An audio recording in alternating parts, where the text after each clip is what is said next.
가습기 살균제 사태와 관련해 만들고 유통한 업체들에게는 법원이 엄하게 책임을 물었지만 국가의 책임을 물은 판결은 여태 없었는데요. 법원이 오늘 처음으로 가습기 살균제 피해에 대해 국가가 배상해야 한다는 판결을 내놨습니다.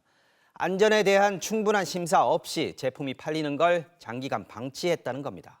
김지인 기자입니다. 지난 1994년 처음 나온 가습기 살균제는 판매가 중지된 2011년까지 1,000만 병 넘게 팔렸습니다. 제조업체들은 원료 화학 성분이 안전한지 검증도 없이 제품을 만들어 팔았습니다. 17년 동안 위험한 제품이 버젓이 유통돼 대형 참사가 발생했는데 정부는 위험을 알지도 막지도 못했습니다. 덴마크산이라 광고한 제품 세퓨를 썼다가 아이를 잃거나 평생 폐질환을 앓게 된 두 가족이 국가를 상대로 소송에 나섰습니다. 소송 10년 만에 항소심 법원이 국가가 두 가족 중 한 가족 3명에게 1,200만 원을 배상하라고 판결했습니다.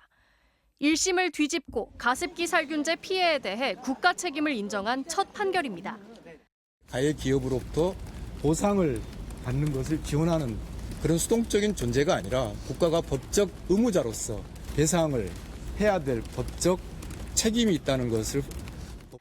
재판부는 화학물질이 유해한지 충분히 심사하지 않은 채 유독물이 아니라는 고시를 10년 가까이 방치했다며 현저하게 합리성과 정당성이 없는 위법한 조치라고 밝혔습니다.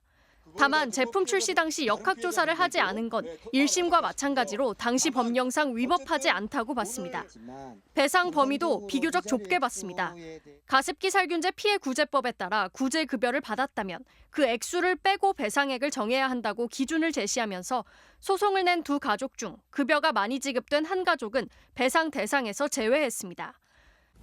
사망자에 대해서 조의금을 줬다는 그 항목의 금액을 아버지 엄마의 위자료로 보고 아예 그냥 깎아버려서 기각을 시켰다. 그래서 이 부분은 법리적으로 문제가 있다. 정부는 판결문을 검토한 뒤 상고 여부를 결정하기로 했습니다. 또 다른 피해자 300명이 국가와 제조 유통업체를 상대로 낸 소송은 현재 1심 재판이 진행 중입니다. MBC 뉴스 김지인입니다.